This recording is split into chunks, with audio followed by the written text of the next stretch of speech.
Kill his audio. Matt, Kill the audio. Kill the audio. Matt, M-A-T-T, Bremher, B-R-E-H-E-M-I. I think I've just resent his.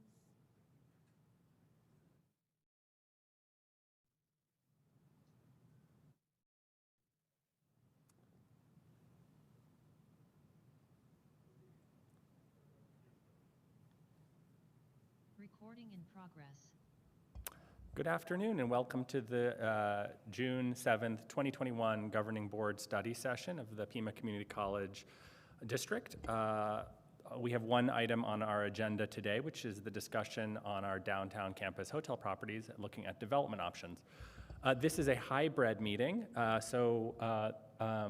I am the only board member at the district offices today, along with Chancellor Lambert, and we have you in gallery view, so if you could please today just be sure to use the board members to use the raise your hand function.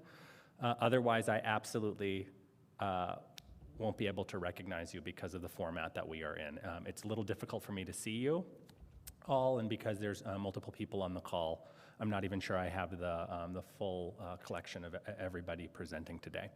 So with that piece of housekeeping business, I'd like to begin the meeting, and I will hand it to Chancellor Lambert. Chancellor Lambert.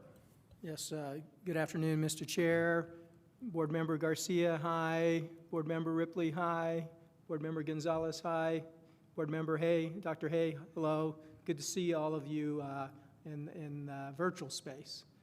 So we are very pleased to be able to present to you the different hotel development options we were considering. And so as we go through the presentation, you'll see those options. And then as we get to the end of the presentation, you'll see the option that we're likely to be recommending to the board for Wednesday's approval. So with that, I'm going to ask Dr. David Doré to begin our presentation. David? Yes, thank you, Chancellor. And good afternoon, Chair Klinko, members of the Board of Governors, Chancellor, and colleagues and guests. So this study session this afternoon is a follow-up to May's board meeting to provide additional background on the studies done of the 3 hotel properties, which include the Tucson Inn, the Copper Cactus, and the Frontier. And what we're going to do this afternoon is I will present just again a brief overview of the downtown campus and some of the items in our education and facilities master plan. And then Ernie Federico, who is our Director of Facilities Planning, and the architectural firms Swaim, BWS, and DLR will provide detailed background of studies that have been done on these properties, and then various development options and their associated construction and project costs. And I'd like to introduce some of our architects that are with us this afternoon. Ed Marley from Swaim. Ed, you want to say hello? Good afternoon, everyone. Glad to be here. And then we have Robin Schambach from BWS. Robin? Good afternoon. And we also have Stan Axthelm and Matt Bremer from DLR. Were they able to get on? Yeah, we're here. Thanks, David. Great. Yes, all right. thank you. Thank you. And so after we go over the properties, David B will then, Dr. David B will discuss some of the funding options for the properties. And then finally, Dr. Duran Serta will provide a brief overview of the programs that could go into each space for adaptive reuse. And so again, I just want to begin with refreshing the board on some of the elements of our education and facilities master plan. So, you know, our downtown campus and our Desert Vista campus are located to serve our most diverse populations. And the downtown campus is also the campus best served by our transit routes. And then future opportunities align with the work that's being done in Thrive in the 05 and the urban planning that is underway by the city of Tucson. And some of the recommendations of our education master plan were really to strengthen downtown as a key anchor for the delivery of student and academic support services. And there are a number of projects that are currently underway, some of which are completed, Our first project, which was just recently completed, is the new Automotive Technology and Innovation Center. And this program now, this facility, we will offer a full array of programs in what I believe is one of the state-of-the-art facilities in the nation. And this will include original equipment manufacturer partnerships. And these programs are also known as OEMs. We also have broken ground on the advanced manufacturing building, which is scheduled for completion in the spring of 2022. Our adult basic education program and the main offices and intake are housed at our downtown campus. The current Diversity, Equity, and Inclusion Office and our Immigration and Refugee Center are also housed at the downtown campus. And then some of our future plans coming out of the Educational Master Plan include relocating the Workforce Development Division to the downtown campus to include the Small Business Development Center and the expansion of the entrepreneurial programs at the downtown campus as well. You know, as manufacturing becomes more automated through Industry 4.0, there will be a need to have greater synergy between the Applied Technology Center of Excellence and our Information Technology Center of Excellence. And so we plan to integrate much more coursework around information technology at the downtown campus as well. Other proposals for the vision of the downtown campus include the Immigrant Refugee Student Resource Center to expand that, and the Diversity, Equity, and Inclusion Multicultural Center. Also, we have plans for early college, high school, for up to 250 students with a career and technical education focus at the downtown campus.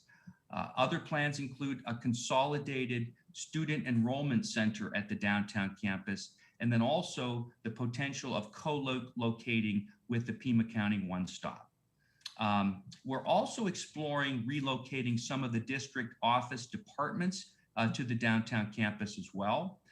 We plan to expand the Teaching and Learning Center to the downtown campus and expand social services with wraparound services for experiential learning as well. And the provost is going to go into more detail about specific programming that could go into these properties.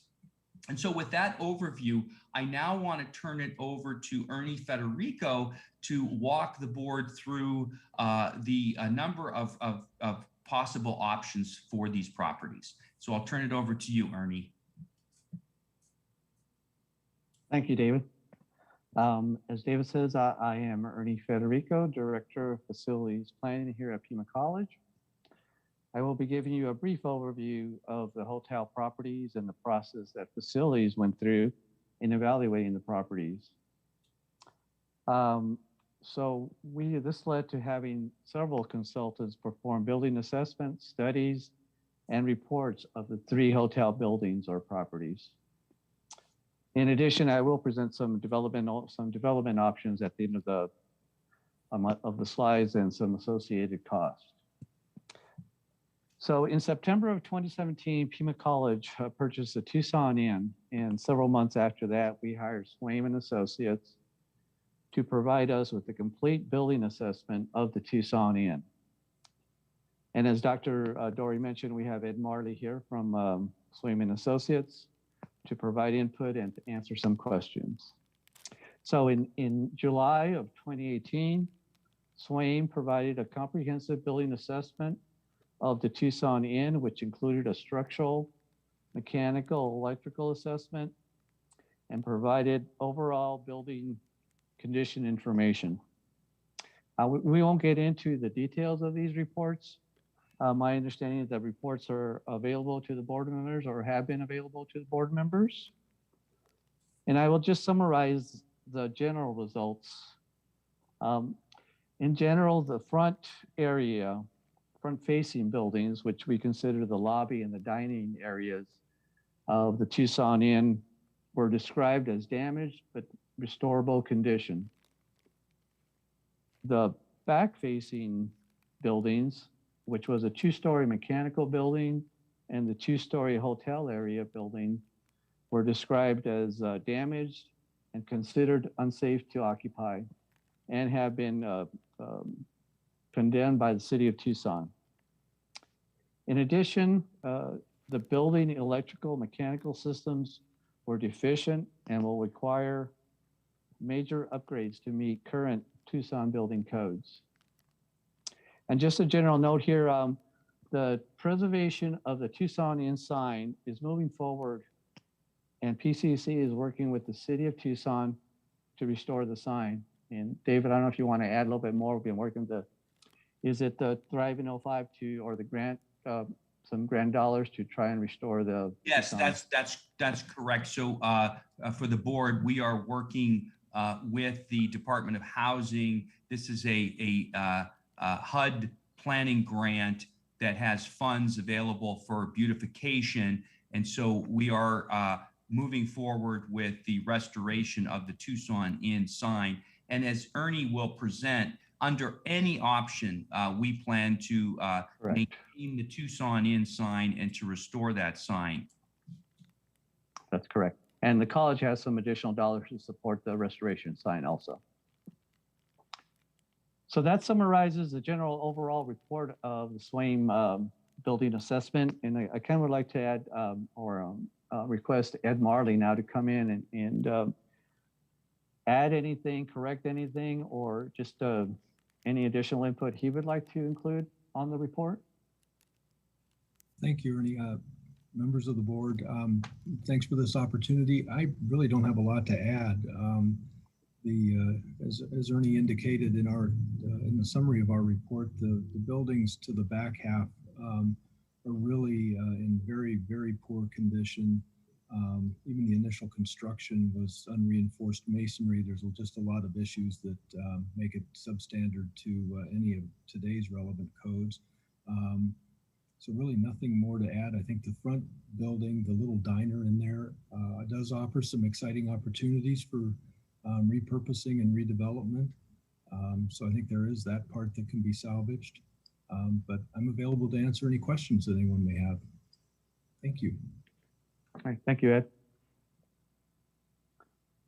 So moving on to the next report. So in June of 2018, PCC, Pima College, purchased the Frontier Inn. And in November of 2018, Pima College purchased the Copper Cactus Motel. And soon after that, we asked BWS Architects to perform a study. I believe they called it a feasibility report of the 3 hotel properties on Drachman. Again, as we mentioned, Robin Schambach from BWS Architect is here to answer questions and provide some input. So the study gave us more of a comprehensive overview of the 3 properties and how they relate to the downtown campus. The study performed a building assessment overview summary of all 3 hotel properties. But more specifically, they did the assessment on the Copper Cactus and the Frontier Inn. BWS found the Copper Cactus and the Frontier Inn to be in good condition, but still would need major upgrades to all building systems. BWS reviewed the Swaim report or building assessment and basically concurred with their building assessment. The report also began to provide some developmental options to the hotel properties. The study explored some space use or programming possibilities in the hotels is related to college space and which spaces or departments would be able to move into these type of spaces or size of spaces or the geometry of the spaces. Another thing that BWS did is they performed a report and provided historical context and inventory of the hotel properties.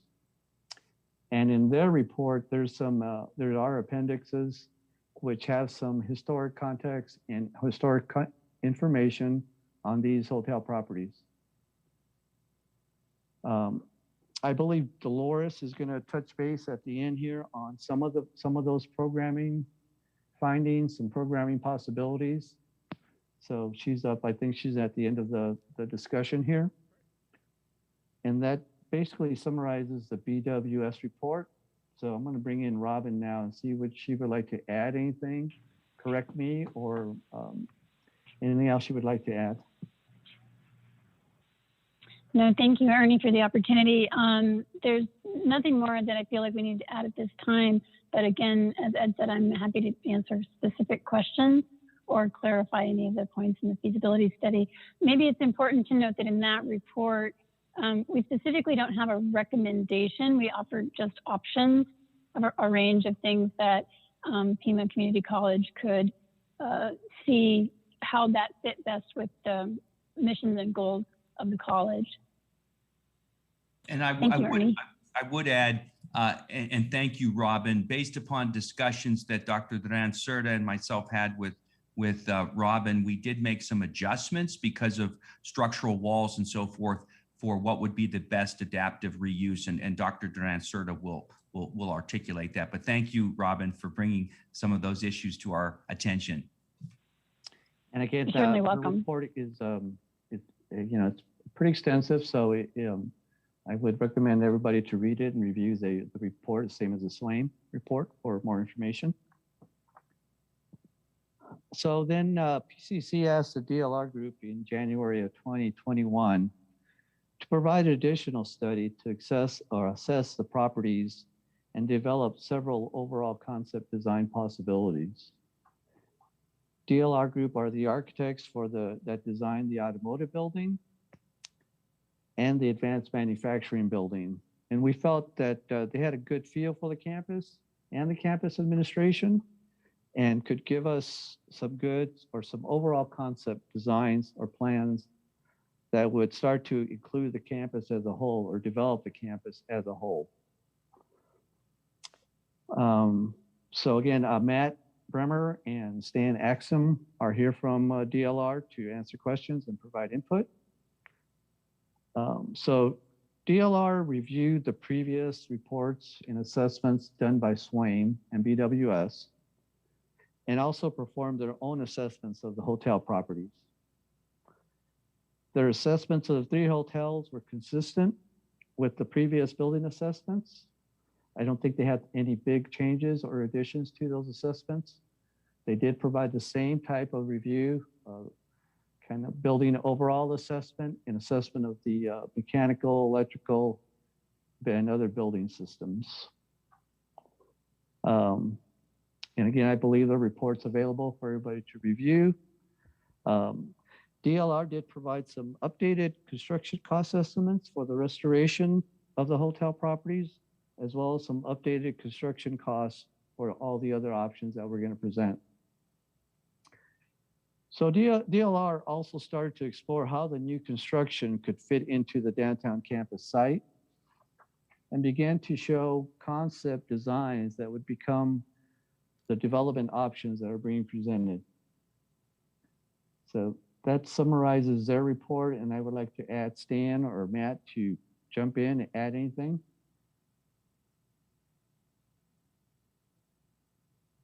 We don't Ernie, really have. Oh, Go ahead, Matt. I was going to say, we don't really have anything specific to add other than the fact that we do believe we can keep the historic integrity of all 3 properties to a certain extent while still not limiting the future growth of the college. And I was going to say, when I was prepping for this meeting, reviewing the cost estimates, I saw, or I found an omission on our option 5. Our estimator had priced the parking garage and the renovation to the motels, but had left out some of the new buildings. So that cost that we had shown in our report really should be around $26 million instead of the $18 million shown on the report. Okay, well, when we get to that option 5, we can look at that, Stan.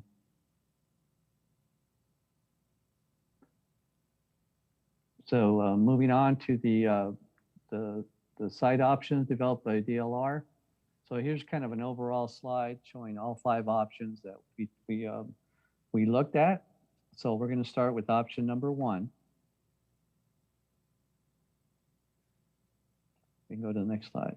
Option number 1 is to demolish all motels and build a parking lot over the 3 properties at a construction cost of $2,400,000 and a total project cost at the bottom of $3,677,200. And the only thing I would like to add on this slide is, and you'll see on all slides, we've added our development costs to these construction costs that were given. We added some escalation, the AE fees, some PCC development costs, some fixtures, furnishings, and equipment. On this particular one, we only put approximately $100,000. We're thinking some kind of site equipment would be needed for, even if it is a parking lot, if we think something would be required. We included costs for IT, AV, and security systems. This includes the security cameras, our card access, although there's not a lot of card access in this particular development, but we did include some of the IT, AV security costs, as well as a 10% contingency. So option 2.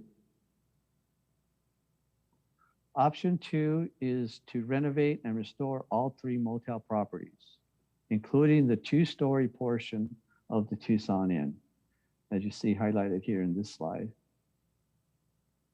at a construction cost of $13,600,000. And then you can see our development costs and those 6 line items that we've included for a total project cost of $21,966,800.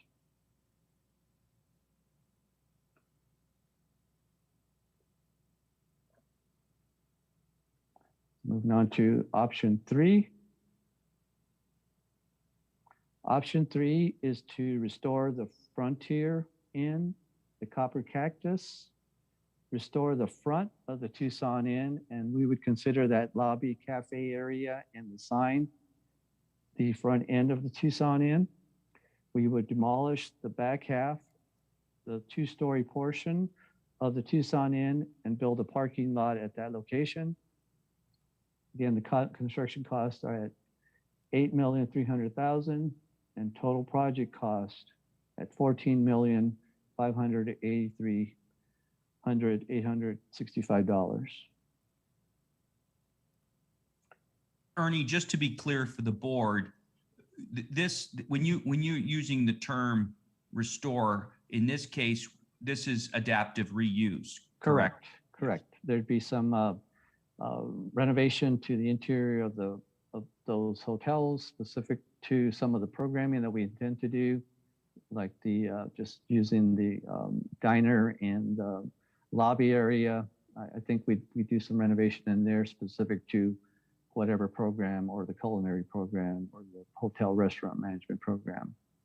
And as you see later, the programmatic ideas that Dolores had for some of the smaller hotel pieces, the Copper Cactus and the Frontier Inn. Okay. So moving on to option 4. Option 4 is a little different.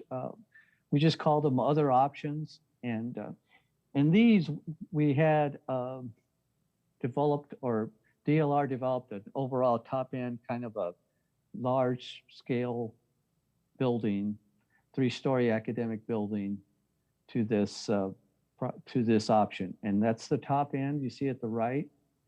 And that is a 135,000 square foot building.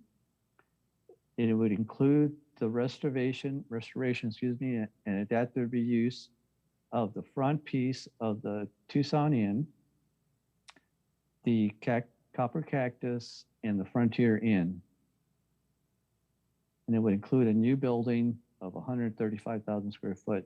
And this is a large project. So again, this is a rough order of magnitude, just to give the board a feel for the range of work, or range of projects we could do here.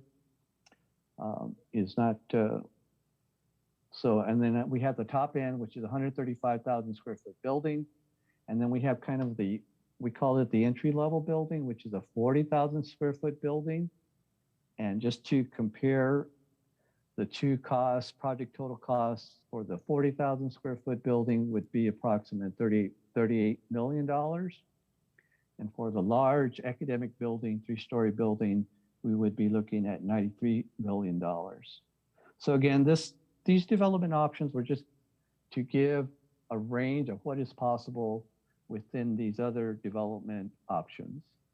And I wanted to point out to the board that in that top end option, to put that kind of square footage would mean that we would be relocating a number of programs, and therefore parking would be impacted. And so this option does not address the parking impact. Correct, David. And option 5 does kind of try to start to impact some of the parking issues that we're going to begin to have at the downtown campus due to all the building and all the departments that are going to end up at the downtown campus, or if they do end up at the downtown campus. So moving on to option 5. So option 5 is that kind of a hybrid of the last couple slides. We would restore the Frontier Inn, the Copper Cactus, restore the front end of the Tucson Inn, which again is the lobby cafe area, demolish the 2-story portion of the Tucson Inn. But we would build a new 24,000 square foot welcome center, is what DLR calls it. We were thinking it'd be more of what we would call the enrollment center. And then also build a parking structure to start to support some of these parking needs that David had mentioned before. So at this, the construction cost for this would be $18,800,000 with a total project cost of $32,385,140.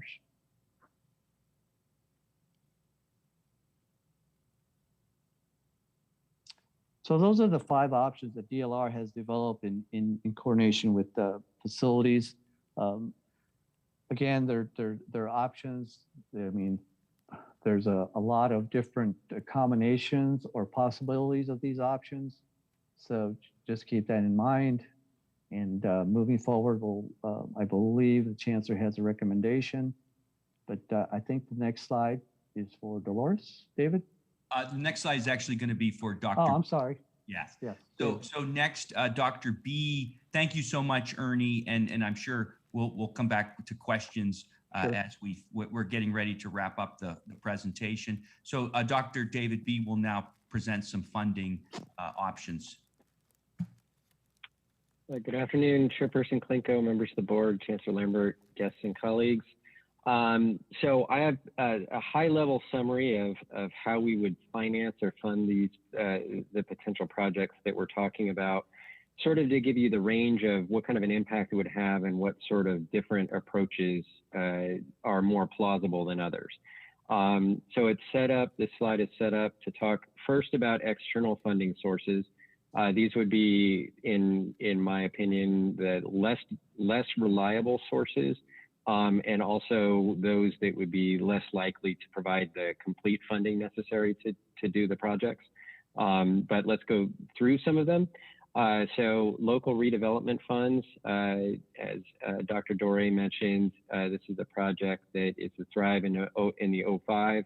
And there are project funding available through that kind of a redevelopment or development area programs.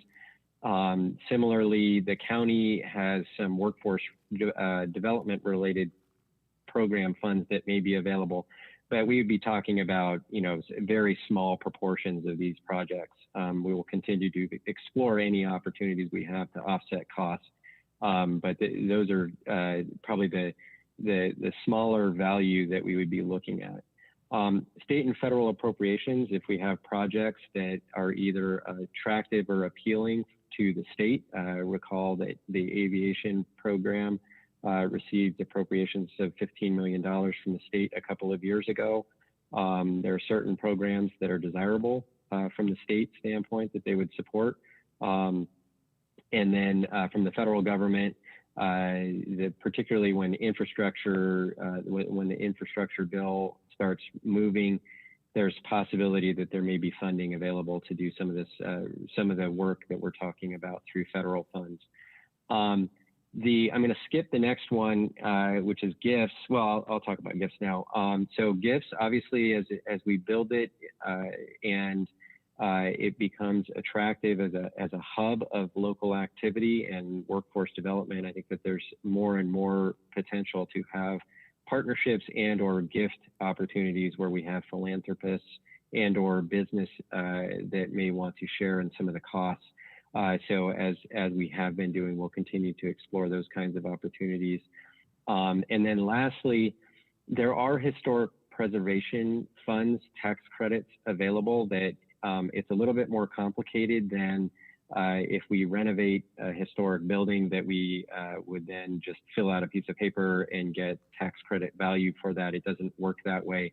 However, there are approaches that if we got into a partnership and created a corporate structure and worked with a tax credit syndicator, that essentially you're able to generate something that would be in the neighborhood of 20% of the qualifying part of the project. So depending on what value we're talking about with the historical preservation of some of the facilities, it may be worth our interest or it may be worthwhile to explore that. However, as I pointed out, all of these external funding sources are on the unreliable side, and or they would just be likely to cover a portion of the costs that we're talking about. So let's shift gears into the more reliable sources, so internal sources. Looking forward, and we've talked with the board about the upcoming budget and that there are some opportunities and some positive signs going into the future. Proposition 207 is just starting to kick in this coming budget year. We're anticipating to get a little bit more than $2 million to support our operations as that program, the demand for it and the program revenues generated from that tax revenue source increases. It may be closer to $10 million a year that we may be realizing as a college. And that gives us some opportunity to offset current costs and or provide the ability to use some of the upcoming money for capital renewal needs. Similarly, property tax capacity, we've now gone 2 years. We will be going 2 years without increasing the tax levy. We maintain the ability to increase up to the levy maximum. And so upcoming in the fiscal year 23 year, we would have the ability to increase the tax levy and the taxes to recapture that money. And that money could then be used to offset some capital needs going forward. That actually is a good lead in. Those two sources are a good lead into the next one, which is that the possibility of issuing debt to finance these projects. We have a fair amount of debt capacity still in revenue bonds. When we issued the $65 million of revenue bonds 2 or 3 years ago, we only tapped into about half of what the capacity is. And now we've actually spent down a little bit of that and have a little bit more capacity to issue revenue bonds. Essentially, you'd be pledging future revenues in order to secure the financing from external creditors. That's really flexible in terms of you can determine the payback of the timing with that $65 million project. We paid it back over a 20-year repayment program. You could do 10 years, you can do 15 years, 20 years or more. What you try to do is at least tie it to the expected lifespan of the projects that you're talking about. So with major capital facility upgrades, the expectation is that they would keep the value would retain over the course of, like for the case of the $65 million for the course of 20 years. What you don't want to do is continue to pay debt on something that has outlived its useful lifespan. So you buy a piece of computing equipment that lasts 5 years, but you're paying it down over 20 is a disastrous financial strategy. But we have a lot of capacity. We're in solid financial position. There is the ability to issue debt in different ways.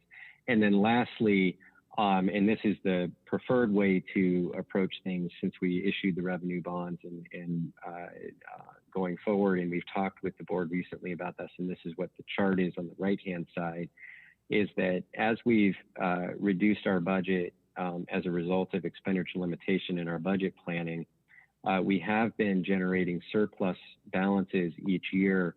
And you can see in the right-hand side that that surplus balance has increased. And the board approved a new policy to create a target threshold at 75% of our operating budget, or expected operating budget. And you can see there that that's that red dot.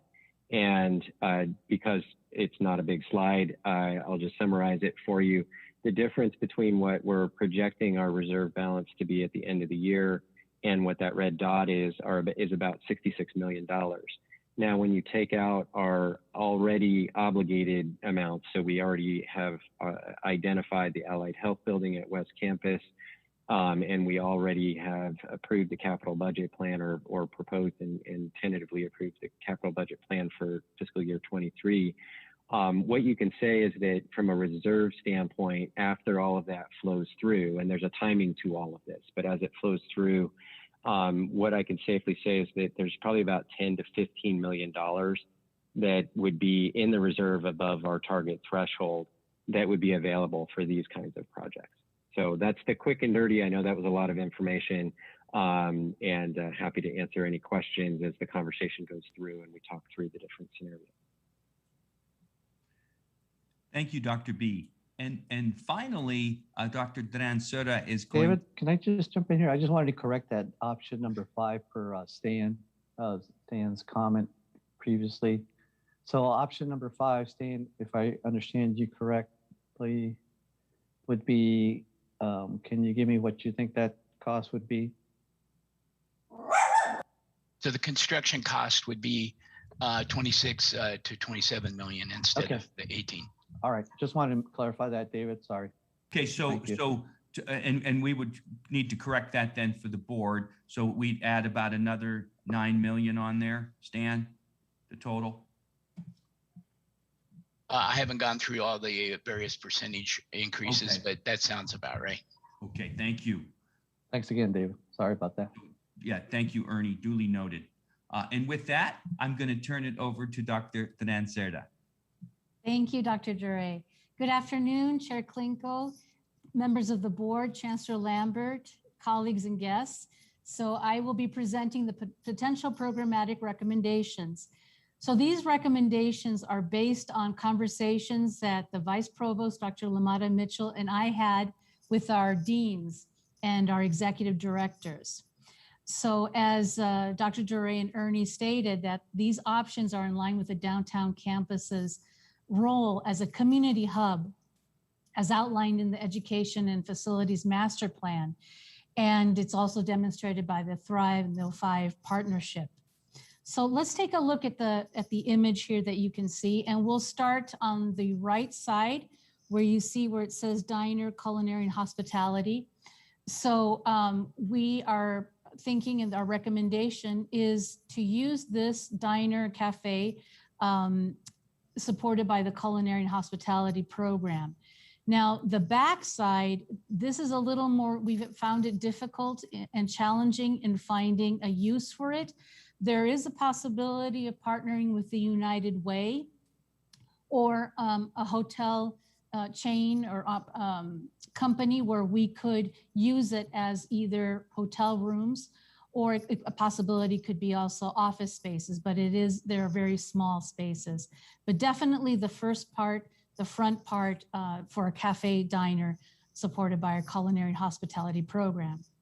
As we move to the center property, which is the Copper Cactus, and then to the left is the Frontier Inn, we had originally made a recommendation, but after talking to the architects, particularly BWS, there was a suggestion to flip what we had originally thought of, because of what we were planning for in the middle property, the Copper Cactus, is to put faculty affairs and diversity, equity, inclusion there, wanting classroom and workshop spaces for our teaching and learning center in particular, as well as for our diversity, equity, and inclusion center, having a conference room for parents and family members for the Immigrant Refugee Student Resource Center. But we understand that knocking down the walls would really obstruct the framework, the masonry work of the structure, as well as the floors are uneven, so it wouldn't be conducive to what we originally thought. So that's why we flipped it. So now for the center property of the Copper Cactus, we are thinking of putting in PTech, which is the Center of Excellence for Early College. Another possibility is having our social services there. So that means our food pantry, a clothes closet, perhaps with wraparound services. We're also looking at employing someone similar to a social worker and have outside agencies there that could help our students and community. In addition, an innovation hub for the arts and the applied technology. Since we have all of this new technology at the downtown campus, we want to combine those synergies with the arts as well and have students do capstones and have a space for those kinds of collaborative projects. Now, if we look at the far left side, that's where we're now thinking of putting faculty affairs, and that includes the Teaching and Learning Center, as well as faculty qualifications and development. And also this would be the hub, or let's say the headquarters for faculty, the resource centers. Again, we need ample space for workshops, conference rooms, for students to meet. So those are casitas really, and then there's some carports, but we understand from the architects that can be filled in, which is much easier to do than to knock down the walls from the previous property. So we want to make sure that that's understood, that we would need to amplify the space because of the needs of the Teaching and Learning Center, having our faculty and adjunct faculty gathering there, as well as community members, and the same with our center for the Immigrant and Student Refugees Center as well. So those are the three different possibilities of the properties and what our recommendations are. So with that, I will open it up to any questions, and perhaps you may have specific questions that the architects can also answer. Thank you very much, Provost Durancerta. Is there any way that we can go back to the gallery view so I can see everybody, because I cannot see anyone?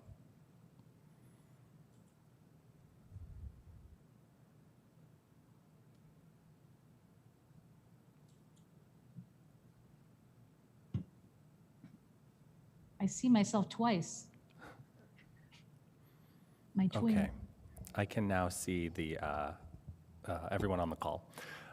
Okay, so let's go ahead and open it up for questions. So again, if you could just use the function on the raising your hand function in the device. It looks like Board Member Garcia has a question. Go ahead. Dolores? Yes. What I'm asking is, all these sections that you're trying to put into these, or that you're recommending to be placed into these buildings, already exist somewhere else, is that correct?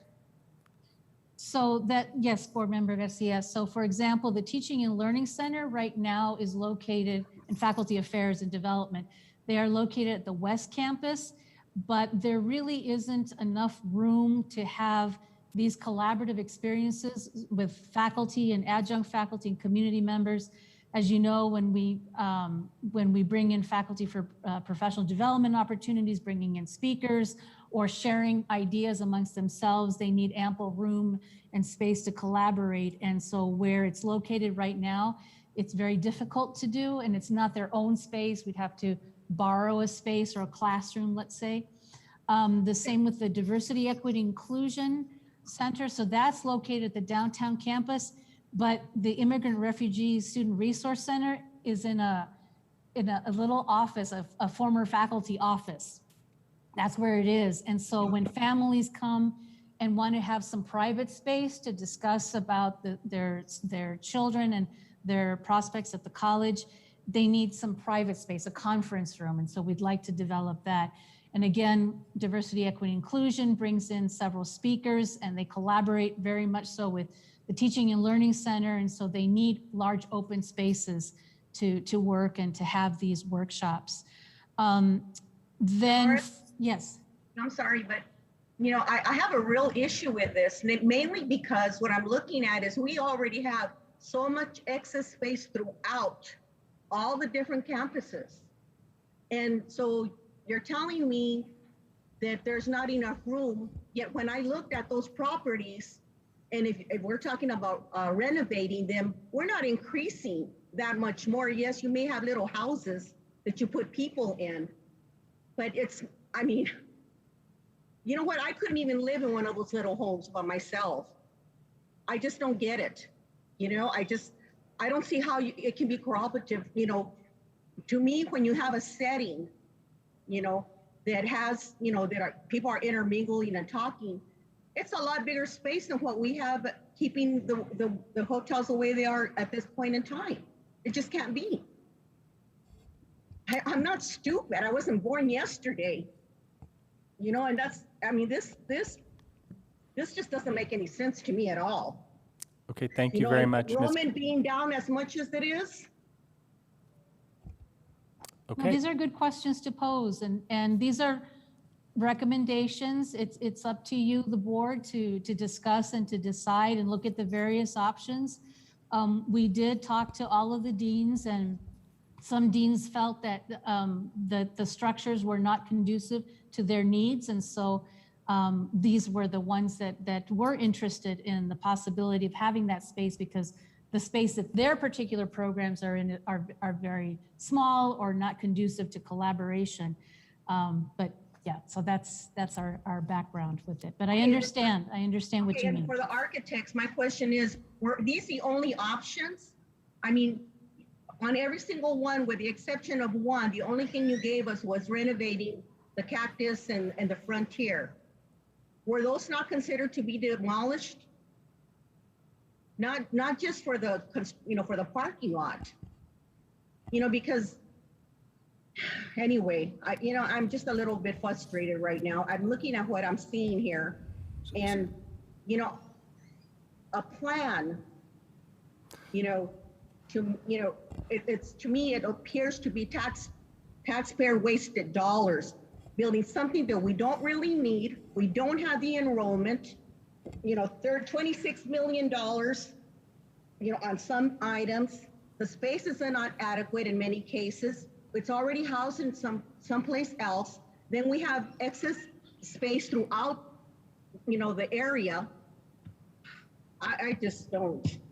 So board member, yes, Chancellor Lambert. So board member Garcia, in option one, that would essentially be leveling all of the properties, which would then provide the opportunity for future options to go beyond just a surface parking lot. So that would be that piece that you're referring to. It gives us the potential to do things into the future, whatever that may be. In terms of enrollment, you know, it's always tempting to look at one situation based on what you see in front of us. And, you know, it's hard to predict what the future is going to look like.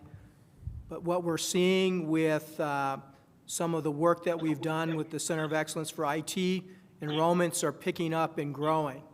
We're seeing that the same thing is happening in applied technology. So as we start to improve the offerings of our programs, bringing on new opportunities, it starts to draw in new students to the college. So I just caution us to not look at where we are at the moment, but the potential of where all of this is going to allow us to go. Another example that I'll illustrate in the Applied Technology Center of Excellence and the Advanced Manufacturing Center, right now in a partnership with Caterpillar, we've served about 100 engineers to date. That's because we're limited by space. If we could double that space, we could double the number of individuals we're serving. And Raytheon wants to be part of that project too. Ms. Garcia, please don't, Ms. Garcia, point of order. Because of the format of this meeting with some of us in the room and others, if we could just please be a little respectful and let people conclude before we jump in. So Chancellor Lambert, if you could finish your thought, and then I want to go to Board Member Ripley. So Well, go ahead. I'm done. Okay. Board Member Ripley? Hi, yes, thank you. So I think I have a series of questions, but I think before we move on, I think it would help if we heard, I'm sure we've heard it once, but I think it would be helpful right now to hear from a couple different people. First, President Doré. I would like to hear his point of view and also the Chancellor's point of view to give us take a step back and take a step up, you know, the 30,000 foot, maybe 10,000 foot, and explain to us what you feel, Dr. Doré, is the overarching holistic look, or strategic, philosophical, and financial benefit of doing this project. Why is this something that we should or need to do at this point, in your opinion and in your observations and your academic point of view? Would you like me to start, Board Member Ripley? Yes, please. Okay. Thank you. So I think, you know, in terms of looking at the big picture, I think if, you know, looking at the education and facilities master plan, I think the board is correct. We have excess space, and I do not want to in any way deny that we do not have excess space. Our enrollment has been declining. And I've articulated this, you know, in other settings. We need to have the right kinds of space, and so I think, you know, the Automotive Technology and Innovation Center is a perfect example of now. I think, you know, we're seeing that the original equipment manufacturer, you know, partnerships are coming. We're able to transform the curriculum with the right facility. And so I think the advanced manufacturing facility is going to do the same. I think what the board needs to really think about is, does the board, you know, favor consolidation?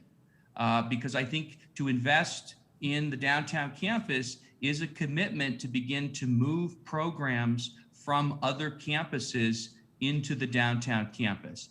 And so that's really a direction that the board needs to decide. Is that what the board wants to do? And then that means that we will have to think about many of our other facilities, about, you know, partnerships and leasing some of them out if the board does not want to sell those properties and so forth. I think long term, I think, you know, it probably is in the best interest of the district to begin to consolidate a number of the district offices onto campuses. You know, from my perspective as an educator, those who are close to our students and close to the life of a campus, I think that would be good for the district overall. In terms of these multiple options, I think there's pros and cons to each one. There's a lot of pros and cons to each one. But from my perspective, I think what's before the board is all of the options are in fact before the board. And Board Member Garcia, to your point, you know, that option is not simply a parking lot. That option really is a blank slate to then for the board to consider future development as well. So that's kind of my sense, is really where does the board see the district in terms of consolidation of space? And you know, Dr. Duran-Cerda speaks about, you know, adaptive reuse is complicated, right? It's easier to start with a blank slate. We could not do adaptive reuse for the automotive program, for example. It's very specific programs that can be, you know, used in these properties. Chancellor Lambert? So if you look at, okay, there we go. When you look at the types of programs that we are envisioning to go into this location, many of these are new programs and services that did not exist when I first arrived at the college. And so what we've had to do is put them into small spaces. Now, there's a difference between excess classroom space, excess lab space, and collaborative learning spaces, offices, and the like. So, for example, diversity and equity inclusion, we didn't even have that position, that focus when I arrived here. That's completely new. And so we have 2 staff members now and some students who work in that operation. Well, we're a college who's put emphasis on strengthening DEI, but yet we have them in essentially 2 tiny offices. We need more room for that program, and downtown campus makes a lot of sense for that. There isn't current space downtown to expand the footprint for DEI and that operation unless we leverage this type of opportunity.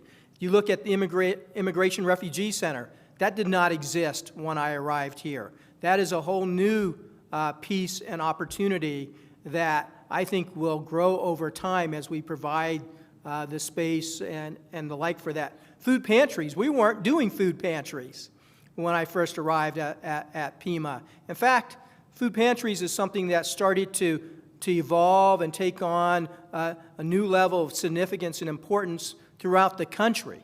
So that's also requiring space and a place that we also demonstrate respect for the individuals who come and need access to food. We also want to look at building a partnership and strengthening that partnership with the community food bank and potentially allowing them to have space at some of our locations in order to facilitate strengthening of the food pantry.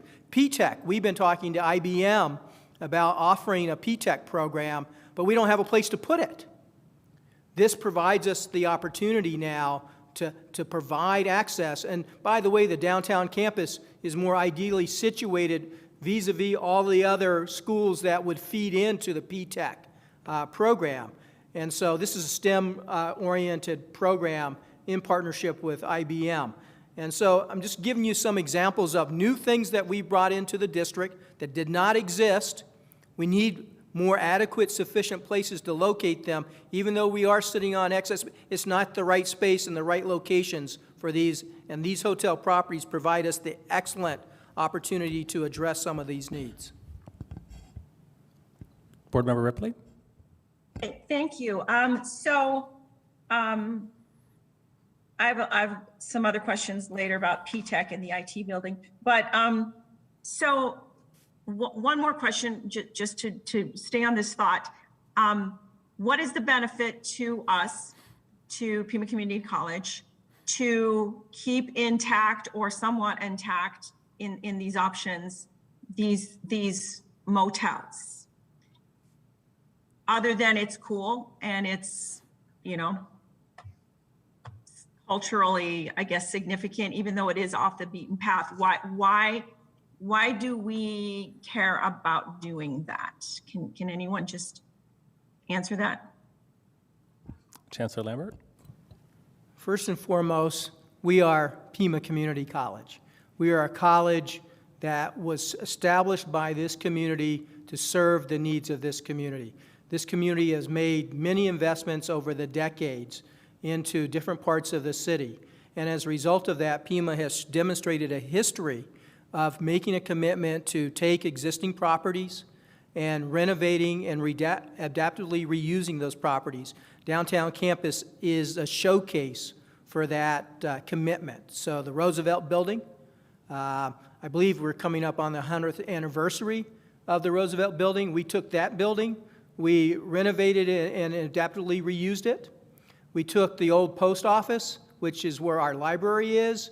We did the same thing. So this is part of Pima's commitment to this community to demonstrate that it values what the investments were of the past, but honors the future. So I think that's part of our legacy as well. So this isn't just about a set of buildings.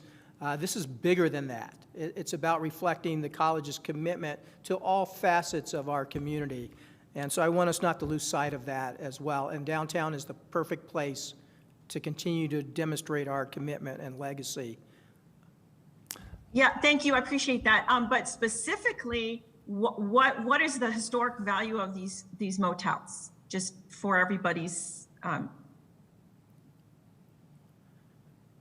So when you say historic value, are you talking about the history of how they came about Well, yeah, I mean, we're clearly in these options trying to restore and maintain the integrity of these buildings and the signage.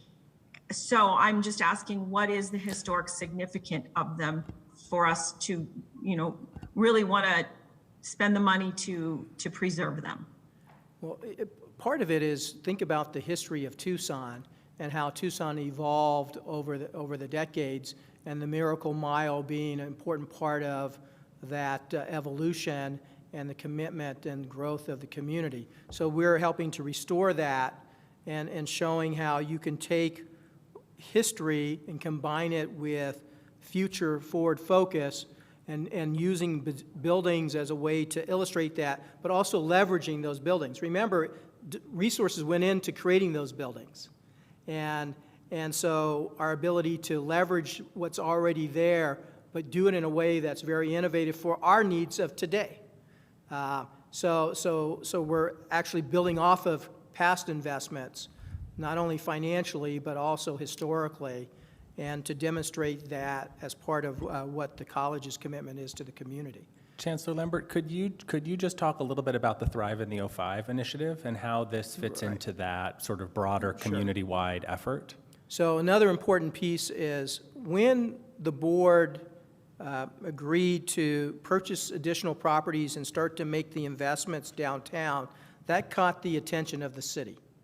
And the city realized that they had an opportunity to start redeveloping parts, and so they decided that the focus would be near our downtown campus, and we would be the anchor for that Thrive in the 05. So I'm going to have David build off of this, but let me say this last piece.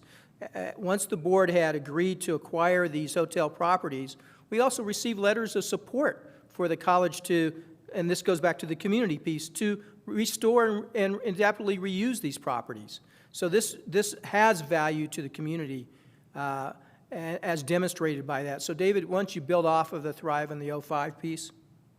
Yeah, yes, thank you, Chancellor. I'm obviously on the steering committee for the Thrive in the 05.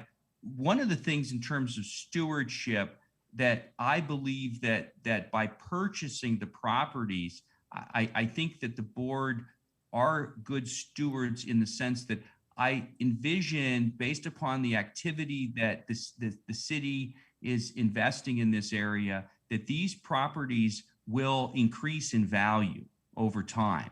And again, I would defer to some of the experts in the room, but that's certainly, because I think the movement is as the development, spills out of the downtown sector. This is an area that will be really a growth area for professionals and so forth. So I think the investment in the property, I believe, was a good decision.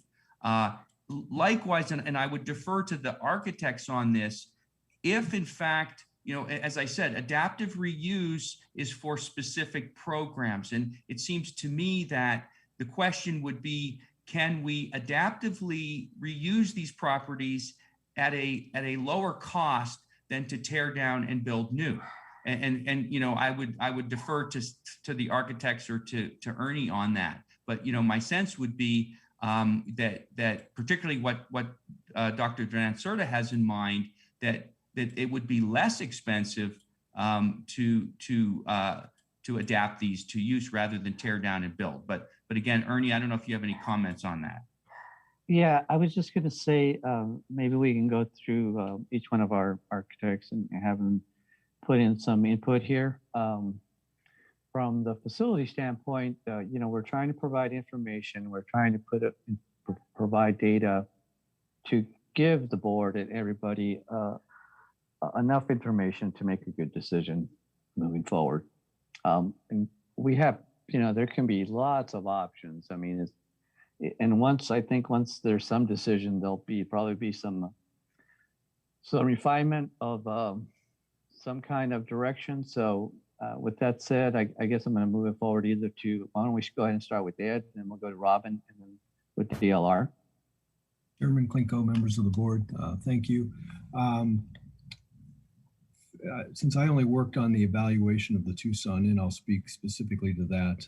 The front half of the project, the very front building, I would say you can, it's a significant investment in dollars, but I think because of the historic fabric along Drachman, that's an important element to preserve.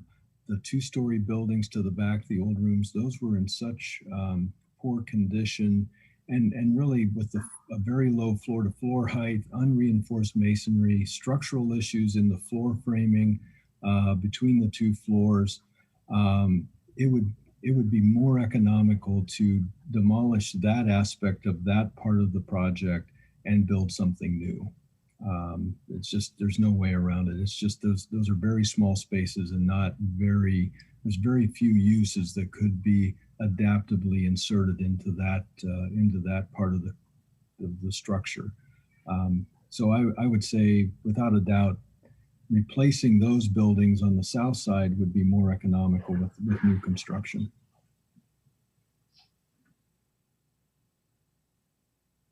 And then Ernie, can someone speak to the copper cactus in the frontier?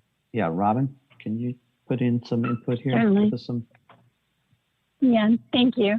I think the important thing to consider is that alignment of program and appropriate use to the spaces that are available. And that was the discussion that we had regarding the flip of the programs from the frontier, from the copper cactus to the frontier, because the copper cactus really is the units are smaller, they are masonry, and there are some floor-to-floor issues that make it ideal for very small office type uses. We did look in our study at the idea that they might potentially be, for instance, faculty offices, but their location adjacent to other programs make that more problematic.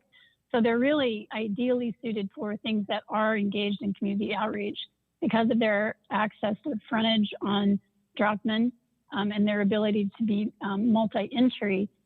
That made sense. So I think it's aligning expectations of the reuse with the specific programs.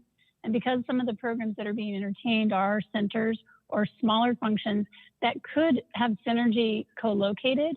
And then I think you are just careful about how you allocate resources in the renovations. That does start to make some, sense.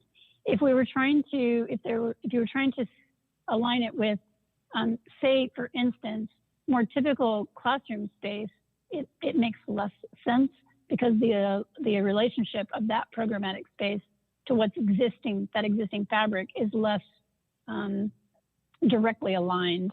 So I think, again, just finding the right programs makes adaptive reuse. An example that we can show of that type of adaptive reuse was the Cannon Douglas House, which is literally a residence in the fabric of the University of Arizona there on Speedway, adjacent to the Eller College.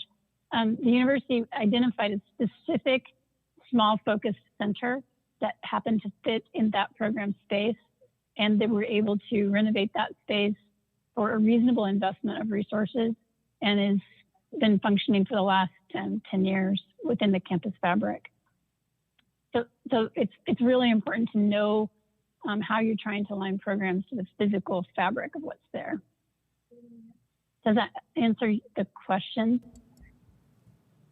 So Robin, just to be clear though, if it's the right program, is it your sense that it is more cost efficient to adaptively reuse as opposed to tearing down and building new? Again, I understand. I think, we can't put the applied tech program into any of these motels, right? So it's very specific. But what is your assessment in terms of the cost? Yeah. I think that what we found was that it, again, with the right programs where you're not trying to reinvent the infrastructure that's there, that it would be less than new. How much less depends on a number of factors that we haven't gone into that level of detail. So there are other building infrastructure components that might impact that cost per square foot. But both the Copper Cactus and the Frontier are in generally good shape. There are some ADA issues. There are some, security and maintenance kinds of things that would want to be addressed, as well as up-to-date connectivity. for instance, telecommunications, and probably, power infrastructure. But those are the bones of what's there are in generally good condition. And not only our assessment, but also the previous reviews of that were consistent in those findings. Okay, thank you very much. And I want to, and Dr. Hay, I believe, is on the phone, and so she doesn't have the ability to raise her hand. So I just want to make sure that we give her an opportunity to speak, as well as Mr. Gonzalez. Dr. Hay?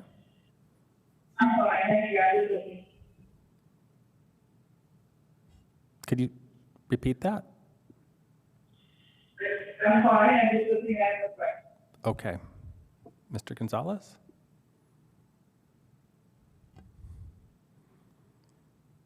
Okay. So Can you hear me? Yes, we can hear you now. Okay. Well, all I can say, there's a lot of options, and I think we need to, as board, we need to come and decide what we want. I know it's been a while since it was purchased in 17 to date. In reference to having our walkthrough, I did realize how small they were. I didn't realize how very small they were. And in reference to the rooms that we saw, not at the Tucson Inn, but the Cactus and the Frontier. I think one of the things that has been said is, what is the best for this property? I know when correct me if I'm wrong, but when it was initially bought in 2017, it was bought because of the land, in reference to what can Pima and the board do at that time? What can they do? In looking at the visitation, but looking at the options as well too, and as you mentioned a while ago, the mechanical, the auto, and the aviation. If we're going to build something, I think it has to be a new construction, to be honest with you. Because it would take a lot of work in reference to those two motels to put them up to par. I love the area where we had the Tucson Inn, but as we went in the back, it was pretty much not very good condition. As mentioned a while ago, it was condemned by the city of Tucson. But I come back to the issue in reference to not restoration, but more important, what can we deliver to the people? If for right now, I don't know if there's an urgency to build, but I think it's if we're going to be making this decision, we need to really explore, strategize, and is one thing that came up over and over, not only today, but in previous meetings, it's the enrollment, but more important, the space capacity that we have in all our buildings that we have under PCC. I think we really need to reevaluate that. But right now, I'm up in the air.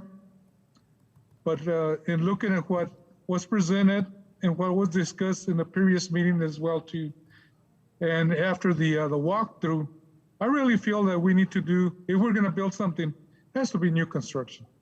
I love the signs out there. I know it's historical, as it is in the city of Maricopa, but they also have a lot of sign restoration as well too. But coming back to what we need to decide on, I think it's nothing that we need to rush at this point. But as Mr. Lambert mentioned a while ago, is that we really need to decide what we're going to do. And it's up to us as board members to really sit down and go over all the options. We have 5 options before us, but there might be 6, 7, or maybe 10, 5 more options as well too.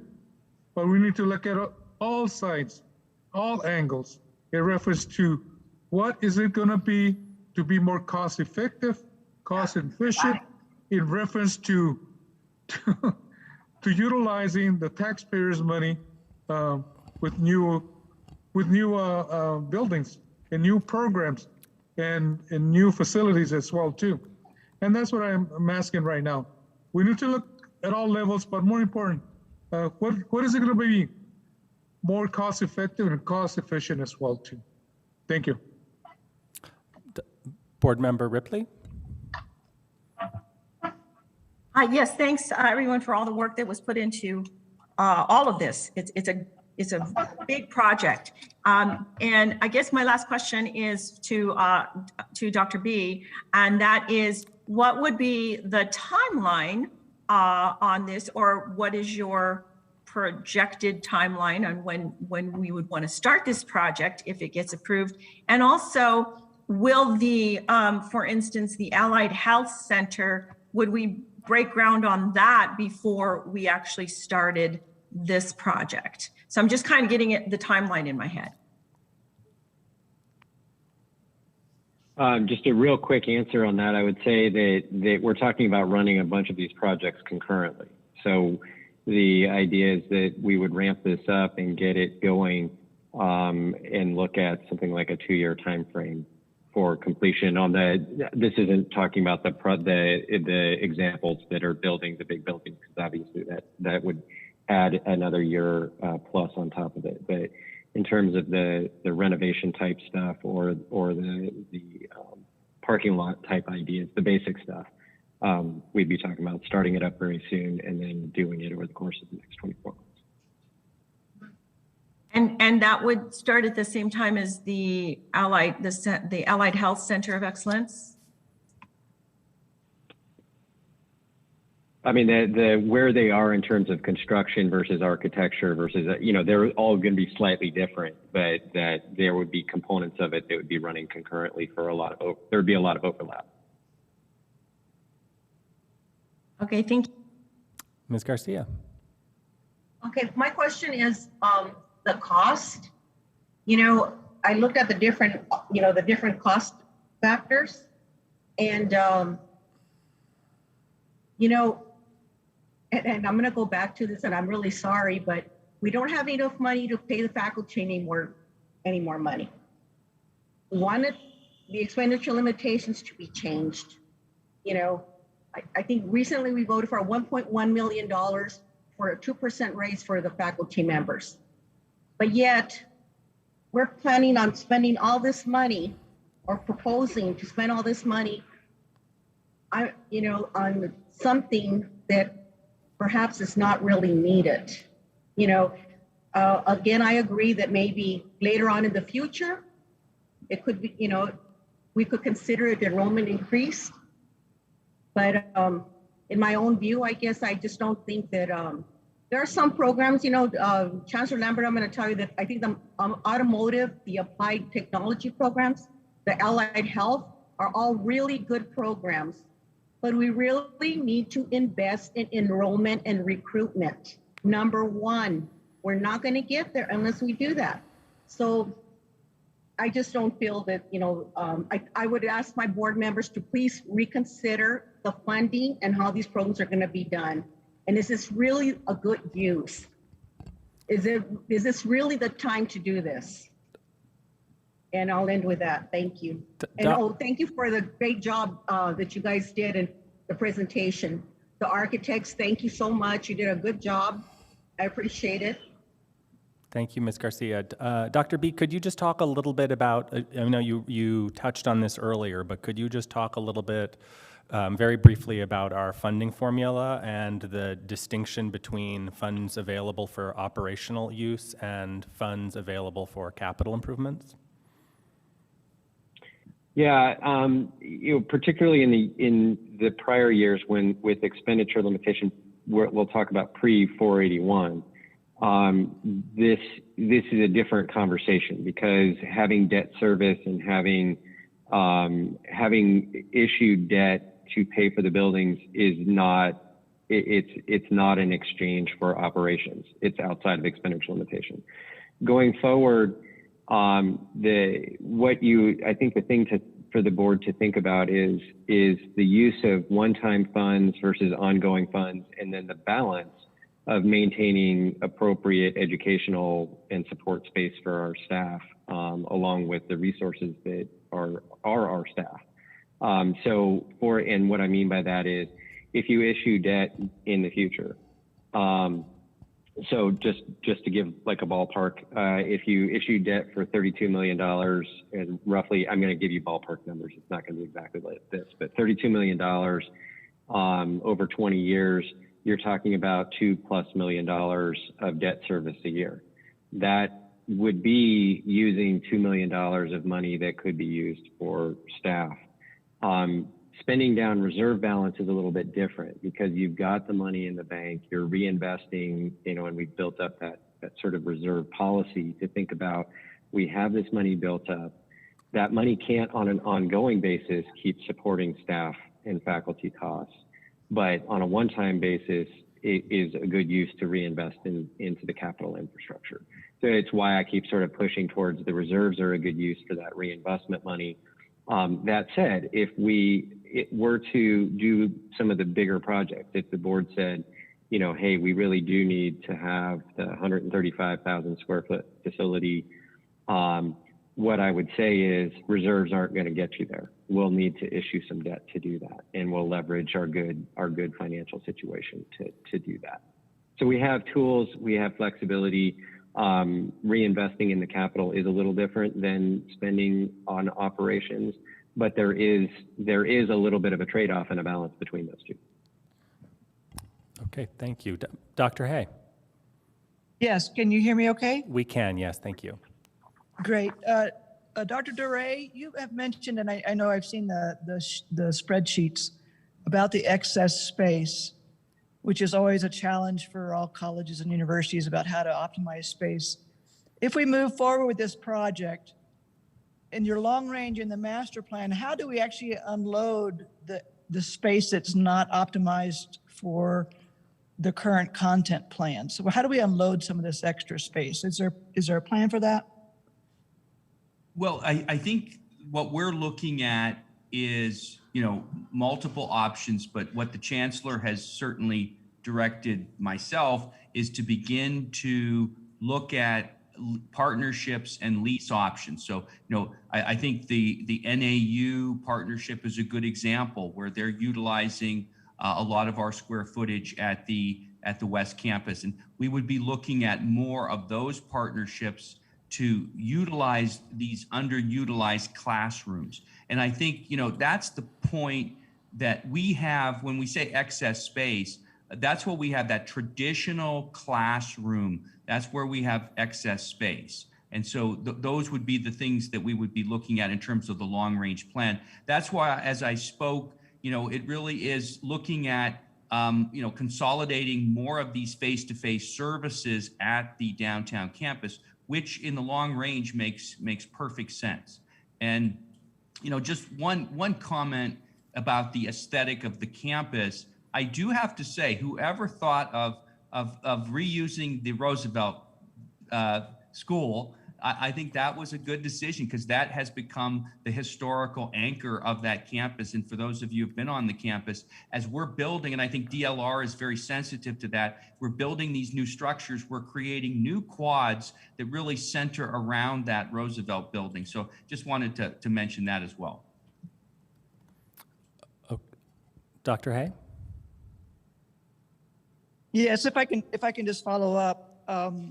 Dr. Duray, what would be the consequence of us not moving forward with this project in terms of recruitment and offering state-of-the-art education to those students we're trying to recruit?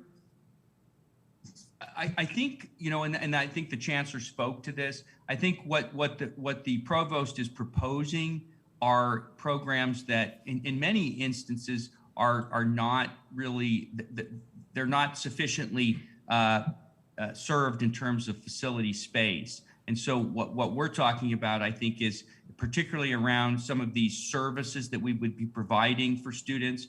I think that certainly plays into, when we talk about recruitment now, we have to talk about retention as well, because retention is absolutely essential in terms of our enrollment. And I think what the provost is proposing, some of these services are really about retention, right? We're talking about things like childcare. We're talking about things like food pantry, access to social services. Those are the things that really keep students in school. And so those are things that are just as important as recruitment is retention. Right, of course. And also, if I'm not mistaken, diversity, equity, and inclusion is a major goal, priority for the board. And to me, I always measure what people say in terms of priorities and where they put their money and their time and effort. And to me, dedicating significant space to diversity, equity, inclusion would be essential to actually following through on that commitment. Do you agree with that? I absolutely agree. Yes, I am fully committed to diversity, equity, inclusion, and I think that plays a central role in retention and student success. If I may chime in and add something, so with the diversity, equity, inclusion piece, also the Teaching and Learning Center, and faculty will say, during this COVID time, it really became the hub, the centerpiece for faculty in this virtual world to get together and talk about sharing ideas of how to retain and engage students who were not familiar with this, as we pivoted to the virtual and online world. So just for their sake as a support system for faculty, and then also to share ideas and teaching and learning concepts. So now that we're coming back to the campuses, they need that space, that same space, but face-to-face, to be able to really enhance their professional development in this new post-COVID new normal. So I just wanted to add that. Thank you. Thank you, Provost. And I would assume you would agree that the standards of pedagogy have changed after COVID. Definitely. And the excellence that students expect from Pima College, PCC, in terms of pedagogy and developing and keeping on top of new methods and new techniques of teaching require that kind of dedicated space. I know the University of Arizona, decades ago, spent a lot of money on their Teaching and Learning Center, the Pacheco Center, which is just an outstanding center, and it has made a huge difference in delivering of content and having teachers learn how to teach in the most advanced ways possible. I think it's essential to have that in order to offer the excellence in pedagogy that we expect from our faculty. That's all my comments, Chairman. Thank you very much, Dr. Hay. Are there any closing questions or comments from any other board members? Mr. Chair, can yes, I just Lambert, and then extend off of what the provost was saying? When you think about the board's commitment to all of the pieces that are around the classroom, and that's what these programs are. These are the programs that surround and wrap around.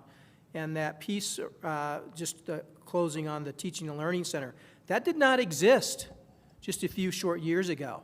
So the board had the foresight to make the investment, but what we need now is a place to allow it to blossom. And we have it in the wrong space now to allow that to happen. That's also true about diversity, equity, inclusion. The board had the foresight to make that investment to do that, but we don't have the right space to allow that to blossom.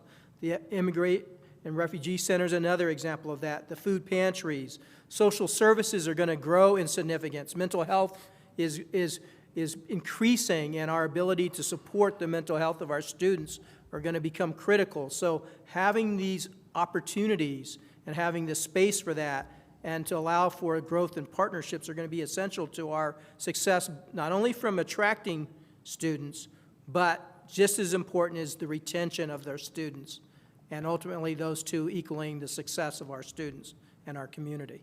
Thank you very much, Chancellor Lambert. Ms. Garcia? Well, I guess I just wanted to add that, in my view, renovating would not be the way to go. If we need the space, then a new building, 3 or 4 stories high, would be adequate. Diversity and inclusion,